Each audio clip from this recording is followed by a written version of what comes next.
Now, the essence of all this is, first thing is to understand the nature of how existence is happening. Either you can look at this, or you can look at the atom, or you can look at the universe.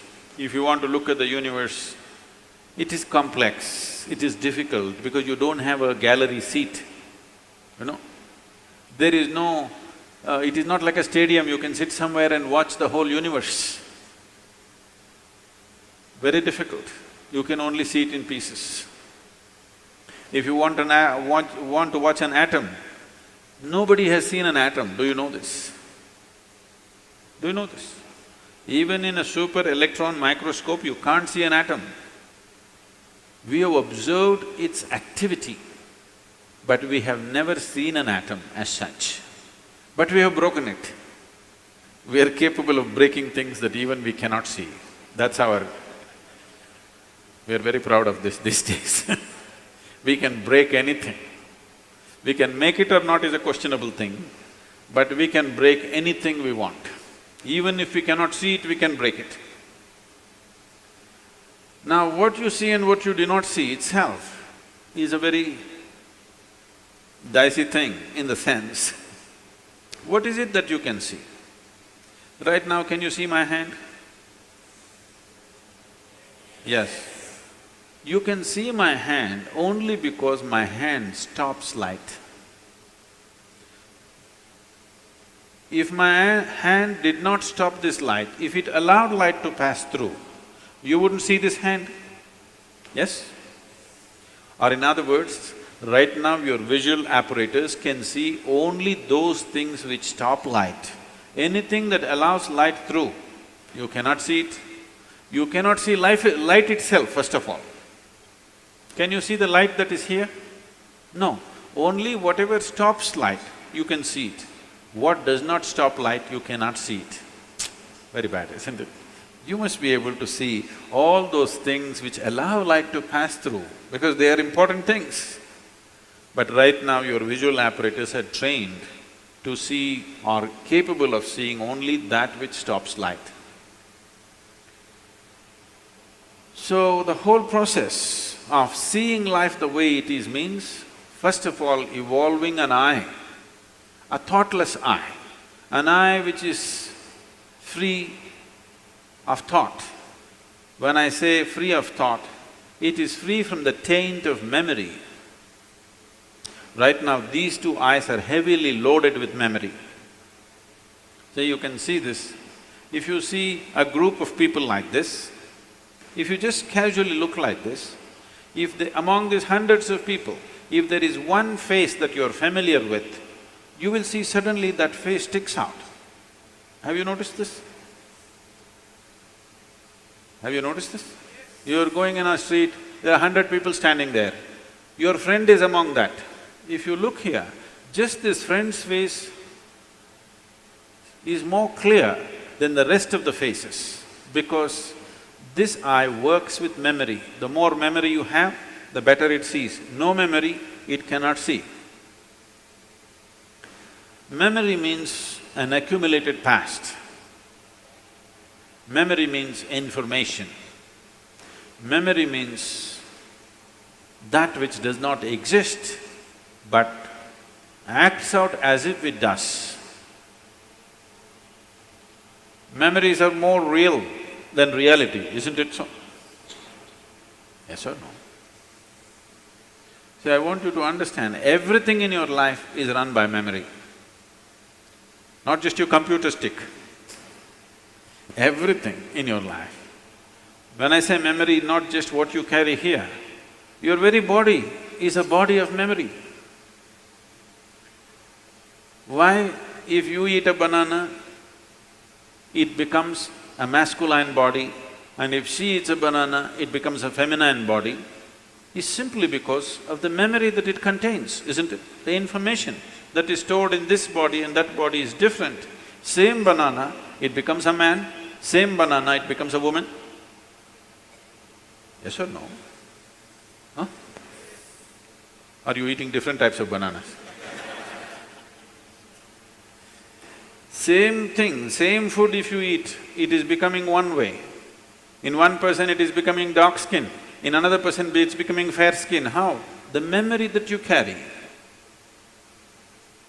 Do you remember your great-great-great-great-great-grandfather? You don't. But his nose is sitting on your face. Your body remembers, isn't it?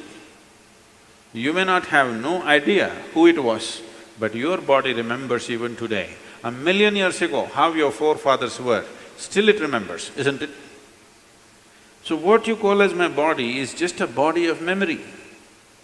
And eyes are loaded with memory. An eye which is loaded with memory, an eye which is corrupted with memory, cannot see anything the way it is. It will only see things as it is convenient because the software is working from inside. It will not allow you to see anything the way it is. This is what traditionally we are referring to as karma. It is there in your body, it is there in your energies, it is there in the way your chemical reactions happen, it is there in your brain, it is there in your mind, it is there in everything. In the very physical energy that you carry, there is memory, because you will see each person's energies behave differently from the other, simply because of the type of memory it carries. If you want to get rid of this, it's a long process, and if you get rid of this, dismantling of the personality and the body will happen. So another way is to create a distance from it. Just hold it little away.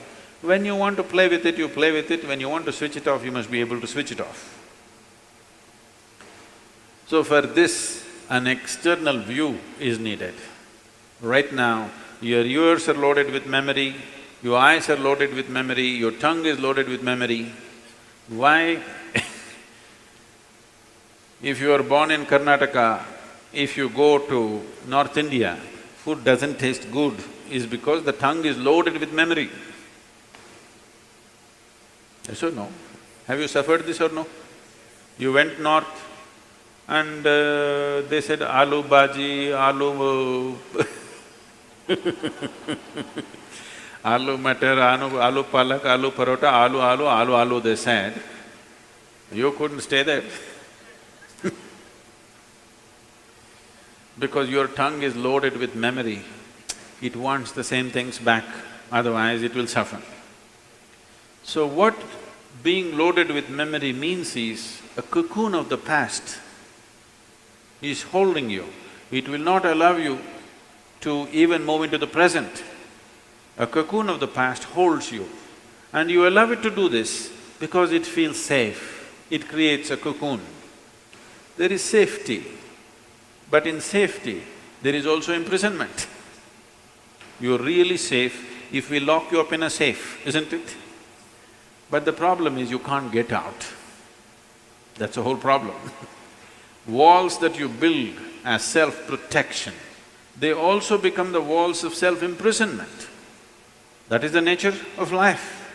If you lock yourself from inside or outside, it's the same thing. As long as you do not open the door, whether somebody locked you from outside or you locked yourself from inside, there is no difference. Anyway you're imprisoned, isn't it? At least somebody locked you from outside, you can at least complain and scream. You locked yourself from inside, you can only be depressed. You cannot even scream. At whom will you scream? So this process of what we are looking at is, the memory imprints itself on all levels, right up to the elemental level. From the 5 elements which function here, from just after that, memory's work starts. So when we utter the word karma, it is not one simple formula, or it's not, people are saying theory of karma. We are not talking about any theory. We are referring to a certain reality. Karma means memory, action and memory. Past action exists only in the form of memory, isn't it so? Yes? Memory, not just what you carry here, every cell in the body carries its own memory. Why one atom behaves differently from another atom? Though the same ingredients is, it has a memory. A hydrogen atom has one kind of memory, oxygen atom has another kind of memory. Unless you mix them up, they will continue to behave like that. It is in a small circle, you are in a little larger circle, the universe is in a much larger circle, but the same memory rules all of it. So when we said karma, we are not talking about some concept or philosophy, we are referring to a certain reality which is finding manifestation as who you are. The very shape of your body is because of memory. If a bird eats a mango, it becomes a bird. If a worm eats a mango, it becomes a worm. If you eat a mango, you become a human being. Same mango, how many things it's doing, depending upon what kind of memory it carries, isn't it? What you call as a seed, if you plant the same seed, if you plant a seed in the same soil, here you plant a mango tree, here you plant an apple tree in the same soil, this will only produce apples, this will only produce mangoes. I know there is a newspaper picture where a jackfruit is become bananas, that's different. Yes? You saw this? Are you all from Bangalore or Devanahalli?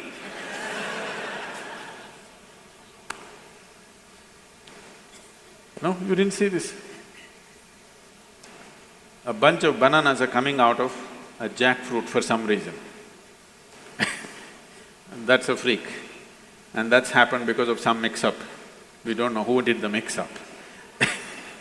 But essentially, if you… in the same soil, if you plant an apple seed and a mango seed, this will only produce apples, this will only produce mangoes, because seed is a certain amount of memory, isn't it? Whether it is a seed of a plant or your father's seed which enters your mother's womb, it is just memory and memory and memory, isn't it so? This is karma, and this goes right back, right up to the elemental level, everything is memory. Only the pure element is free from memory.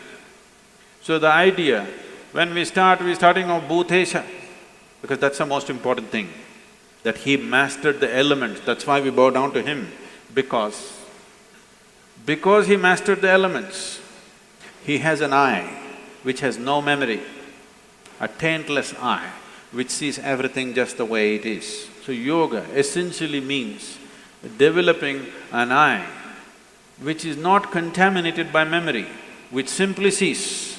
It does not see things the way your memory perverts it, it simply sees everything the way it is. This eye will see those things which do not stop light. Right now, these two eyes can only see what stops light. If you start seeing something that does not stop light, that means another dimension of the eye is beginning to function.